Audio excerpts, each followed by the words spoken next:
Hoje nós estamos aqui com Carlos Alberto, mais um candidato à presidência da OAB aqui da cidade de Niterói.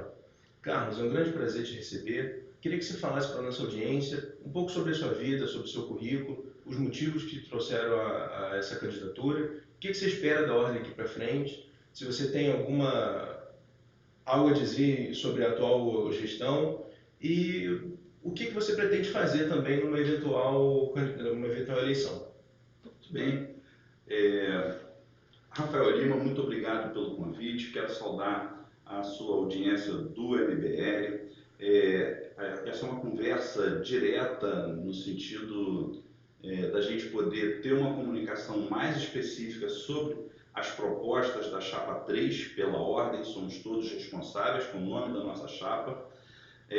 E vou tentar aqui responder as questões que você me submete da maneira mais direta possível. Em relação à apresentação, para quem não me conhece, meu nome é Carlos Alberto Lima de Almeida, eu sou advogado na cidade de Niterói desde o ano de 1991. Eu iniciei meu curso de Direito na Faculdade de Direito Cândido Mendes Centro, terminei no ano de 1990 e já comecei a advogar em 91, quando eu recebi a minha primeira carteira, ou seja, eu sou de um tempo que a gente recebia uma carteirinha que era um papelãozinho verde claro, que era chamada carteira provisória da OAB. E durante esses anos todos, nunca parei de advogar. Eu me especializei numa área muito específica, eu sou um advogado especializado na área educacional, meu dia a dia de trabalho envolve muito as questões dos conflitos das famílias com as instituições de ensino e vice-versa, e também atuo na área civil de uma maneira geral, né? Minha formação ela foi complementada com o passar dos anos, fiz 2 especializações, né, em processo civil, uma outra relacionada à prevenção às drogas e escola. Fiz o mestrado em educação, posteriormente fiz o mestrado e o doutorado em política social.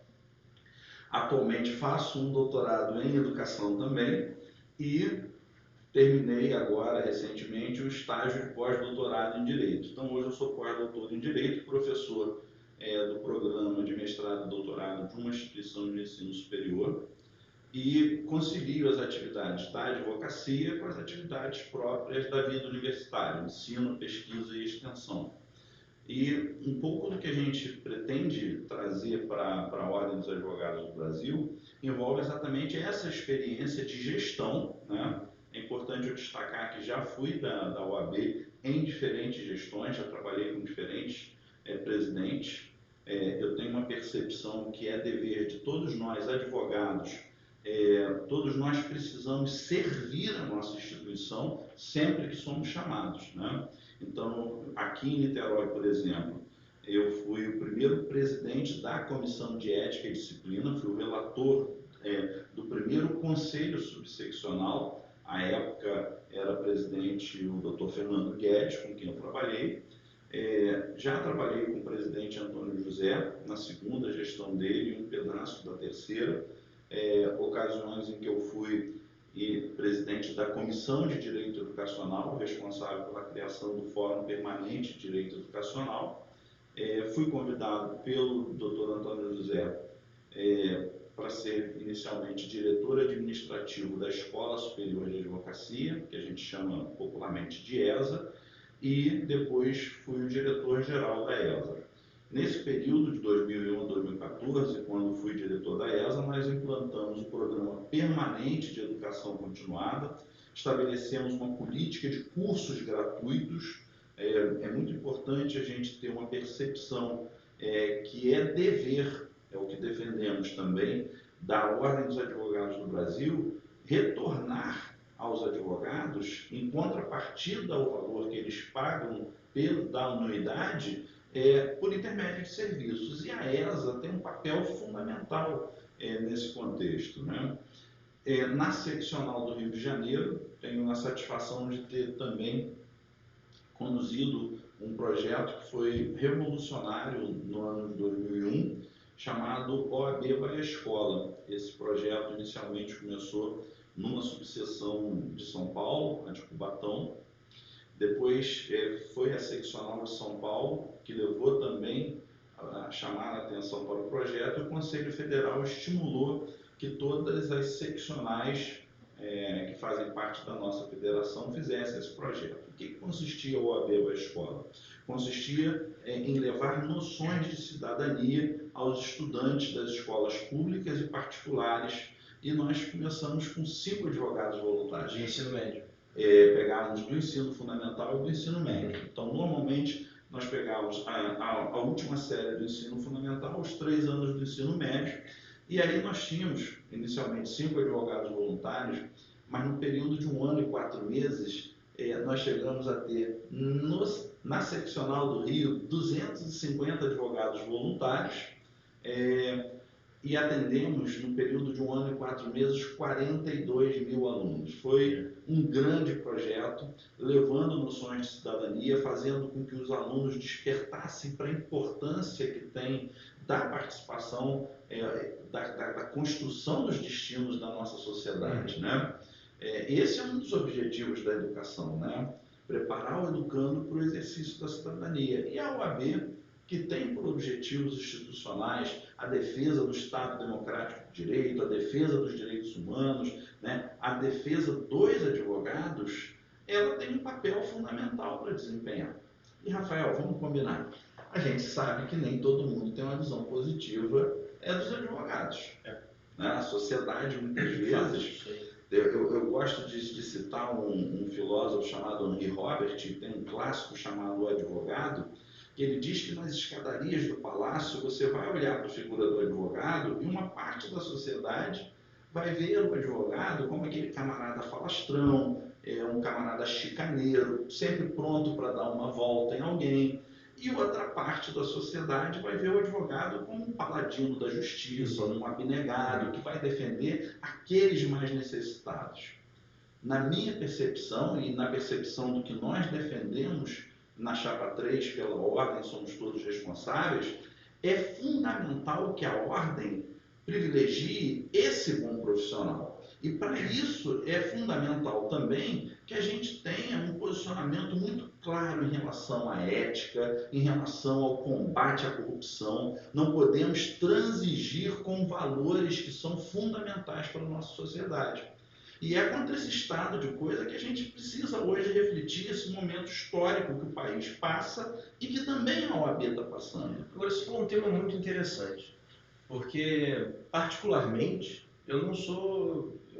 Advogado, sem dúvida, é fundamental. Agora, eu conheço muito advogado ruim, conheço excelentes advogados, advogados que fazem jus à causa, que fazem jus à sua carteira do OAB. Agora, como evitar que esses advogados ruins denigram a imagem do advogado, ou como evitar que eles tenham acesso a atuar como advogados, como evitar que eles piorem a atuação do advogado como um todo, como deixar esse pessoal à parte, como mostrar, olha, isso aqui não representa o advogado, ele não pode atuar, como fazer isso, como resolver essa questão? Rafael, essa sua pergunta é maravilhosa. Eu vou te explicar por quê. A gente sabe que é natural que em toda a sociedade a gente tenha as organizações sociais com a sua convergência de interesses. Seja de que natureza for. Clube de serviços, você tem o Rotary, o Lions, você tem, numa outra perspectiva, as agremiações políticas, você tem os movimentos sociais, você tem para todos os tipos de gosto grupos de convergência. Na medida em que esses grupos de convergência sejam num setor ou no outro, e aí eu vou me referir especificamente às agremiações partidárias, elas conseguem se infiltrar em diferentes lugares da sociedade a uma contaminação, muitas vezes, da política partidária das instituições. O que nós verificamos hoje? A utilização indevida, muitas vezes, da Ordem dos Advogados do Brasil como trampolim político de pessoas que lá buscam tão somente a sua promoção pessoal. E é preciso dar um basta nisso, porque na hora que você consegue o desaparelhamento da instituição, que você consegue fazer uma gestão especificamente voltada para a advocacia, Você, se tem como primado a ética, se você tem como fundamento da tua gestão o combate à corrupção, a esses desvios, a esses desmandos que querem fazer com que a instituição tenha outra finalidade estranha aos interesses para o qual ela foi criada, você de fato muda o foco. A gente pensa que a maneira da gente realçar o bom advogado é combater os desvios éticos. Por exemplo, quando eu presidi a comissão de ética, eu a recebi, se a minha memória não está aqui falhando, em torno de 600 a 800 processos. Num período de 3 anos, a comissão de ética, que era formada por 7 conselheiros, entregou a comissão com 200 e poucos processos. Ou seja, o fluxo de entrada continua acontecendo, mas nós não engavetamos processo. E é esse pessoal que está aí, que muitas vezes não gosta dessa postura de limpar o que tem que ser limpo, de colocar o dedo na ferida, é que na realidade deseja efetivamente uma manutenção. Então eu sempre brinco o seguinte: eu me sinto muito honrado porque eu não me lancei candidato. Preciso te dizer isso com muita clareza. Eu fui convidado por um coletivo de advogados e outros que foram aderindo a uma sugestão que o meu nome fosse o nome lançado. O que eu falava, você deve ter percebido a minha dificuldade ainda ao andar quando entrei aqui. Sim. Eu fiz uma cirurgia no joelho no mês de dezembro, não escondo isso de ninguém. Eu tenho a noção exata das dificuldades físicas que eu venho enfrentando, as dificuldades de dar continuidade à fisioterapia, mas eu também cedi a uma colocação que me fizeram. Carlos Alberto, você não precisa da OAB para absolutamente nada. Você tem uma trajetória de trabalho dentro da instituição que te qualifica para liderar um processo que deseja mudar a maneira de gestão. Não se trata simplesmente de mudar pessoas. E aqui quero declarar o meu respeito a todos os outros candidatos, a todas as outras chapas. Mas o fato, Rafael, é que nós temos 4 chapas que são formadas a partir da situação. Curiosamente, 3 delas se apresentam como OAB Forte Unida. Eu acho uma graça, porque se na realidade essa OAB dita Forte Unida precisa lançar 3 chapas e 4 são da situação, né? E aí é preciso que a gente dê nome aos bois, né? A chapa do Cláudio Viana é uma chapa que está lá hoje com candidato a vice, que é o presidente da Comissão de Seleção e Inscrição. A Eni é da atual gestão também, na secretaria. O Lidmar, que é o atual secretário, se não me falha a memória, está no conselho. Aí, curiosamente, o filho está na chapa do Pedro Gomes, que é também Forte Unida. O Ivan, que é da atual gestão, também é Forte Unida. O Augusto, que é o outro candidato que renunciou, faltando 2 meses aproximadamente, era o procurador-geral da Ordem. O Índio do Brasil, que é o candidato a vice, é o atual diretor da ESA. Então eu digo, eu não faço parte desta gestão que está encerrando. Triênio 2016 a 2018, eu estava completamente fora da Ordem. Eu saí da Ordem em 2014, quando a minha filha nasceu, foi infelizmente para a UTI, minha esposa foi para a UTI, foi um momento muito difícil da minha vida, e ali naquele ano eu resolvi que era o momento de eu encerrar a minha contribuição, porque a minha família demandava de uma maneira muito especial a minha presença. Viver com esposa e filha em 2 UTIs, em 2 hospitais diferentes, foi um momento muito difícil. Mas esse afastamento também foi muito bom, porque eu vi nascer o Movimento Advogados Unidos, que foi um movimento que trabalhou firme em combate a essa jurisprudência que foi formada do mero aborrecimento, que é uma jurisprudência que, na realidade, tem esvaziado os fóruns. Ela foi criada de uma maneira defensiva, exatamente para que as pessoas, os jurisdicionados, e é importante que a sociedade tenha essa clareza, para que os direitos do consumidor que estão sendo violados não sejam reconhecidos. Essa mudança de postura fez um esvaziamento no número de ações. Então, como estratégia, vamos colocar, colocada por muitos julgadores, eu acho que eles conseguiram o intento. Você hoje anda nos fóruns, os corredores estão vazios. Os advogados, muitos estão passando toda uma dificuldade que decorre também dessa crise. Né? Agora, um assunto muito próximo, no meu entendimento, talvez não seja para vocês, é a violação de prerrogativa.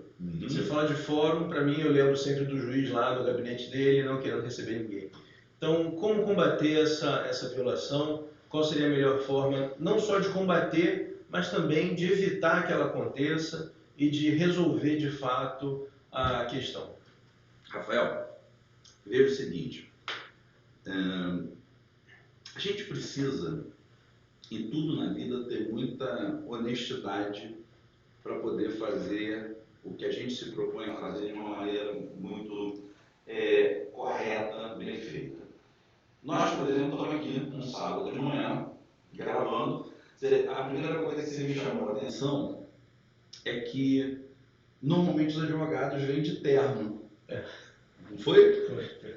Então, eu quero dizer para você e dizer para o seu telespectador do MBL que o que a gente precisa é menos marketing e mais verdade nas nossas ações.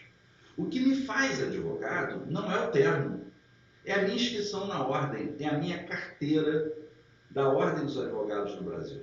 A luta pelas prerrogativas não se faz com marketing. E esse é o grande problema que nós estamos enfrentando. As pessoas pegam a palavra prerrogativas como uma bandeira, se apropriam dela, fazem uso político, um aparelhamento, vão inchando as comissões de prerrogativas, mas com muito pouca efetividade. É isso que a gente precisa modificar. Nós não estamos precisando de atos de desagravo para as pessoas fazerem de palco, para trampolim. O que o advogado precisa é que a OAB seja a sua armadura de proteção. E aí a armadura de proteção, Rafael, não se faz botando terno bonito e fazendo um discurso na porta do fórum. A gente precisa de uma OAB que se faça presente no dia a dia dos fóruns, que ela saia do castelo do 10º andar da Amaral Peixoto e que tenha efetivamente a ida, como nós propusemos desde que lançamos essa proposta de chapa, a presença no dia a dia do advogado, que o gabinete seja um gabinete itinerante. E aí eu falo do presidente, do vice, do secretário-geral, do secretário adjunto, do conselho, do tesoureiro. É preciso que a instituição se faça presente no dia a dia. A gente não verifica mais isso. Onde estão os nossos representantes nos momentos mais difíceis da advocacia? Vamos tomar alguns exemplos do que nós vivemos nessa cidade. E aí eu vou te perguntar, vamos fazer aqui ao contrário. Tivemos a votação relacionada à questão do armamento da Guarda Municipal. Uma série de denúncias que houve identificação dos votos. Eu mesmo fui votar no Caio Martins e a pessoa pegou o canhotinho e anotou lá o número do meu título de eleitor no canhoto numerado correspondente ao meu voto. Essas denúncias chegaram aos jornais e tudo. Qual foi o pronunciamento firme e forte da OAB em relação a isso? Zero. Nós temos uma série de notícias nos últimos dias relacionadas a essa fatalidade no Boa Esperança. Qual foi o pronunciamento da ordem em relação às cobranças que estão sendo feitas à gestão pública há muito tempo? Qual foi o pronunciamento que nós ouvimos? Inclusive, no Boa Esperança, eu estive lá com um geólogo. Sabe quanto tempo rola pedra lá naquele morro? 60 bilhões de anos. Não tem como falar que não sabia. Aquilo ali... Todas as entrevistas dos especialistas dizem que era uma situação anunciada. E o que me chama a atenção é que na hora que a gente precisa que a OAB seja, de fato, a instituição guardiã desse Estado democrático de direito, uma instituição que possa estar cobrando dos poderes constituídos as respectivas ações ao tempo certo, a OAB é omissa. E sabe por que ela é omissa, Rafael? Porque ela está aparelhada. Ela sempre se posiciona quando tem que defender algum partido, né? Isso eu já percebi. Eu vou te falar uma coisa, eu tenho percebido que ela tem sido omissa e silente com alguns partidos especificamente nas relações de poder. Aí ela diz, não vamos nos pronunciar sobre esse assunto. Mas você pega as 4 chapas, e esse é um desafio que eu faço. Vamos pegar as 4 chapas, é só identificar os nomes, que você vai identificar a gente que está apoiando, que está ali vinculada à prefeitura, que está vinculada a este ou aquele partido. E aí eu faço esse desafio. Façam isso na nossa chapa. Porque o nosso compromisso é de uma gestão sem partidarização da ordem. Respeitamos todas as formas de pensar. Vivemos num país que um dos fundamentos, contido lá no inciso 5 do artigo 1º da Constituição, é o pluralismo político. Há uma diferença fundamental no se respeitar a pluralidade de ideias no campo ideológico com aparelhamento institucional. O que a gente não pode é, na realidade, verificar que essas situações acabam acontecendo e dizer que isso está certo, está errado. O que é certo, o que é errado. É hora de mudar isso. Né? Olha, nosso último tópico aqui, normalmente o último tópico de todas as entrevistas, é a transparência na ordem. Porque a OAB é uma das ordens de classe que mais cobra do seu contribuinte, o advogado, e até onde eu consegui observar, é uma das menos transparentes também. Apesar de prestar alguns bons serviços aqui em Niterói, parece ter um ônibusinho que roda na cidade, tem uma assistência na parte de saúde, enfim, mas parece que não é transparente na hora de prestar essa conta, nem aqui, nem no Estado, não sei se tem alguma questão federal que seja transparente. Então, eu queria saber a sua posição em relação a isso e como você vai fazer numa eventual presidência sua, como ser transparente caso você se torne presidente. Muito bem, eu vou responder e vou te pedir licença agora para olhar um pouco mais para o seu telespectador, né? A nossa chapa, que é a chapa 3, pela ordem Somos Todos Responsáveis, foi a única chapa que lançou, desde o primeiro momento, a sua organização a partir de algo completamente diferente. Princípios. A primeira questão que nós debatemos não foram os nomes e nem cargos. Quando começamos a conversar sobre a possibilidade de uma representação para fazer a diferença em nossa cidade, a primeira reflexão que fiz foi: precisamos saber a partir de quais princípios nós vamos trabalhar. E ali nós aprovamos princípios que envolvem tanto a defesa da advocacia quanto a representação da classe. Esses princípios estão no nosso material que tem sido distribuído e que eu vou deixar um exemplar aqui, se for possível, Rafael, te peço que disponibilize também. E o primeiro ponto é proposta, o princípio do fim da reeleição. Né? Na realidade, é um princípio da alternância do poder. Nós temos uma gestão que se perpetua há 12 anos e que as 4 chapas que estão tentando aí chegar concorrendo com a gente são representações dessa gestão. Então, uma gestão que pretende chegar a 15 anos tem algo que merece a nossa reflexão. Segundo ponto, transparência nas contas da OAB. E aí, meus caros, eu quero dizer para vocês que uma das nossas propostas é a criação do aplicativo da Ordem dos Advogados do Brasil e da TV OAB Niterói. Esses 2 mecanismos, o aplicativo vai permitir com que você tenha na palma da sua mão, no seu smartphone, toda a transparência das contas da nossa subseção. A nossa subseção, ela hoje, segundo as informações que têm sido passadas, recebe diretamente em torno de R$20 mil. É um valor muito irrisório quando comparado ao que ela arrecada pelo número de inscritos na nossa cidade. Hoje, pelo Regulamento Geral do Conselho, o Regulamento Geral do nosso Estatuto, né, a gente deveria ter 15% da receita destinada às contas do Conselho Federal, 5% para o Fundo Cultural, exatamente para fomento de pesquisa e atividades afins, e 20%, se não me falha a memória, ou 25%, realmente aqui agora não estou lembrando o percentual exato, para as despesas da seccional. O restante, em tese, deveria constituir, na minha maneira de ver, o fundo destinado às subseções. Aliás, essa é a proposta de um dos candidatos, o Fernando Orotavo Neto, da chapa OAB que eu quero, no Rio de Janeiro. E é algo que é fundamental. A relação da subseção com a seccional não devia de ser uma relação de pires na mão. Agora, a transparência depende de ação política, de se desejar fazer. E esse compromisso foi um dos primeiros que nós colocamos nas nossas propostas. Outra que eu quero chamar a atenção é a realização de uma auditoria independente nas contas da OAB de Niterói, para que a gente possa fazer um balanço do que hipoteticamente está se arrecadando, de modo a também propor, naquilo que for possível, a redução da anuidade. Nós estamos tendo muitos colegas, Rafael, que estão fechando os seus escritórios. E fechando os seus escritórios por conta da crise que a advocacia vive. Quanto está a anuidade hoje? Hoje nós estamos passando já de R$1.000. É um valor muito expressivo. E a gente precisa, de fato, repensar se um advogado, no início da carreira, um estagiário, tem que pagar um valor tão próximo a essa realidade, porque a mesma redução hoje existente ainda é irrisória. Então a gente poderia, como propõe, criar dois tipos de projetos.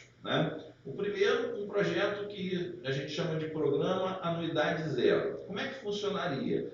Por intermédio de uma pontuação, como você tem outros clubes de pontuação, em que você reverteria os pontos a partir da utilização com toda uma rede que estivesse envolvida em convênios, para que a anuidade fosse quitada. Nós já tivemos isso no passado. São gestões criativas que modificam a realidade de quem hoje passa por uma crise. Mas que por alguma razão ele continua arrecadando. Mas não há interesse em promover. Hoje, infelizmente, e esse é um ponto que é preciso chamar a atenção, o advogado do pequeno escritório, o advogado iniciante, ele está quase que abandonado à própria sorte. Por intermédio da Escola Superior de Advocacia, nós vamos voltar a ter cursos gratuitos, cursos relacionados à elaboração de contratos, petições iniciais, cíveis, trabalhistas. Aliás, vamos falar um pouquinho da questão trabalhista, a reforma trabalhista. Sim, vamos falar da reforma. Veja que coisa interessante. Qual foi o pronunciamento da ordem em relação à reforma? Esse. Os colegas estão perdendo postos de trabalho. As pessoas estão tendo seus direitos diminuídos. E é preciso que a gente reflita. É essa a realidade? De fato, será que nós vamos melhorar o país com essa nova dinâmica? Eu fico muitas vezes me perguntando se nós não deveríamos ampliar o debate junto à sociedade para questões que impactam na vida de todos nós. É preciso, na minha maneira de pensar, pelo menos, que a gente se debruce sobre todas essas questões num diálogo muito franco, mas não na base, como muitas vezes a gente verifica, do achismo, de soluções improvisadas. Queria retomar a pergunta base sua, que envolve a questão da transparência. Com o aplicativo, além das contas da instituição, nós vamos também ter um facilitador de contato para a defesa das prerrogativas do advogado. Ou seja, a gente quer canal direto, né? Um canal direto, porque a gente deseja, de fato, aproximar o advogado da sua instituição. A instituição não pode servir aos grandes escritórios, às grandes corporações e abandonar a própria sorte o advogado que está ali no início de carreira ou com seu pequeno escritório. Aqui também nós apresentamos uma série de propostas para os advogados, para os professores, para os estagiários e para os alunos relacionados à Escola Superior de Advocacia, porque nós podemos, de fato, fazer a diferença por intermédio da ESA. E aí eu trago a experiência da vida acadêmica, nós deveríamos ter a utilização daqueles recursos que eu falei, 5% destinado ao fundo cultural, para o fomento da pesquisa. Pesquisas essas que guardassem relação com a busca de soluções para os problemas que a advocacia enfrenta. Mas nós não vemos isso acontecer. A ESA tem um papel importante a cumprir, fazendo, como eu disse, a contraprestação de serviços em favor da advocacia. A nossa campanha toda tem sido muito curta. Eu não comentei isso contigo, mas eu fui o último pré-candidato, o último candidato. Talvez nós tenhamos 2 meses, uns quebrados, um pouquinho mais que isso, 2, 3 meses de campanha. Eu costumo dizer, Rafael, que esta é uma campanha vitoriosa. Eu vou lhe dizer por que ela é uma campanha vitoriosa. No dia 21, os advogados vão escolher um novo presidente. Eu espero que a nossa chapa, a chapa 3, pela ordem somos todos responsáveis, ela mereça o voto do advogado. Porque ela traz essa diferença, a divisão com os interessados da responsabilidade. Pela ordem, pela nossa instituição, todos nós, advogados, somos responsáveis. E isso já faz com que a gente mude a percepção da importância da coletividade. Nós não temos aqui um candidato a presidente que é salvador da pátria. Muito pelo contrário, eu tenho a percepção clara que eu apenas sou porta-voz de um anseio de mudança de um coletivo de advogados. Quero chamar a atenção também que na nossa chapa nós temos uma representação da realidade da advocacia hoje. Não sei se você sabe que nós já temos em números absolutos a presença majoritária de mulheres na advocacia, como está acontecendo também já de uma forma muito crescente na magistratura, especialmente nos últimos concursos. A nossa chapa na diretoria, nós hoje já temos a maioria de mulheres, de advogadas, e isso é respeito a essas profissionais que são qualificadas, que têm compromisso com a mudança da advocacia, e fizemos também no nosso conselho essa mesma representação. São 21 advogadas como conselheiras titulares contra 19 advogados e 21 advogadas como conselheiras suplentes. O que isso significa? Significa que todo o nosso trabalho, Rafael, foi construído com a participação dos nossos colegas, coletivamente. E a advocacia ela precisa se ver representada nas suas diferentes expressões, no conselho da OAB, na direção. O nosso trabalho está baseado em 3 pilares. Uma OAB com princípios, uma OAB realização e uma OAB presente. Princípios que vão nortear as nossas ações. Presente, porque nós estaremos no dia a dia dos advogados, fazendo com que a ordem seja a sua armadura de proteção. E realização, porque nós precisamos de menos marketing pessoal, menos utilização da ordem para fins estranhos e mais efetividade na defesa dos profissionais, na defesa da sociedade. E a OAB tem uma contribuição fundamental, e somente com credibilidade, com respeito, com ética, combatendo a corrupção que a gente vê muitas vezes na sociedade como um todo, é que nós vamos de fato fazer a mudança da história, não só da cidade de Niterói, mas desse país. E isso é preciso que a gente desafie as pessoas à reflexão. Se o país passa por um momento de mudança, vamos tentar dar uma oportunidade para quem quer verdadeiramente renovar a ordem e varrer para fora da instituição essa política partidária que se entranhou nos últimos anos. É isso que nós queremos, uma mudança real, significativa,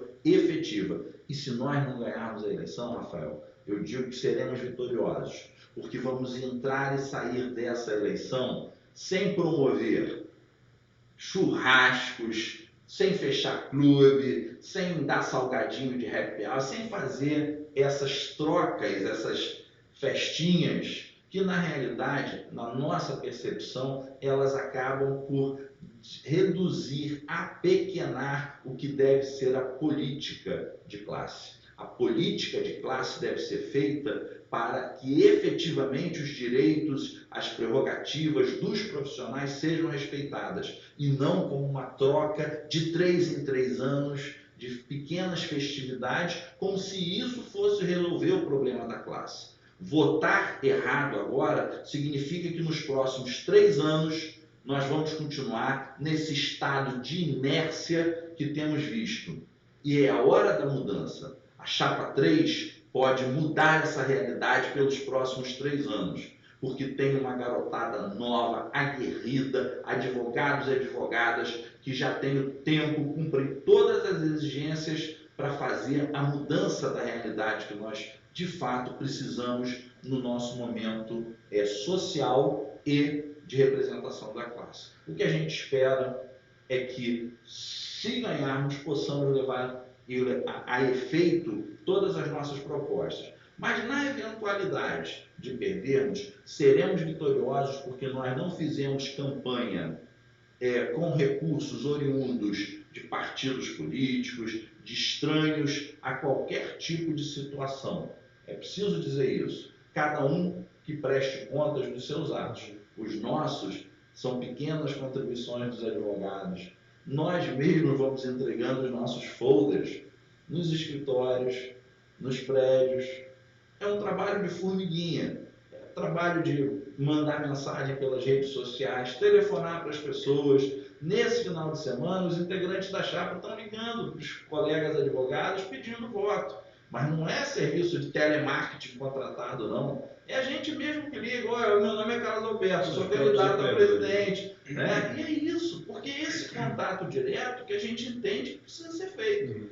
Ora, se os advogados entenderem que nós merecemos o voto de confiança, o voto da renovação e de oposição a essa política ultrapassada que tenta se perpetuar na OAB de Niterói, vamos fazer a mudança de verdade. Agora, se quiserem escolher uma das 4 chapas que vem da situação, tem 4 colegas que são candidatos, né, encabeçando as chapas, que merecem todo o meu respeito e que, se ganharem, eu espero que façam, de fato, uma gestão compromissada com a advocacia. Mas peço o voto do seu telespectador, você que conhece algum advogado em Niterói, eu peço que converse com ele, converse sobre as propostas que nós aqui colocamos e peço o voto para a Chapa 3, pela ordem, somos todos responsáveis. Rafael, agradeço muito, não sei se você tem mais alguma pergunta, mas agradeço a cordialidade com que você me recebeu, ao MBL pela oportunidade de transmitir aqui as nossas propostas e fico à disposição se tiver mais alguma questão. Foi um grande prazer te receber também. Boa sorte. Muito obrigado. Tudo corra bem. Quarta, não é? Dia 21. Quarta, dia 21. Então, boa sorte. É isso aí. Chapa 3. Inscreva-se no nosso canal youtube.com/MBL Niterói.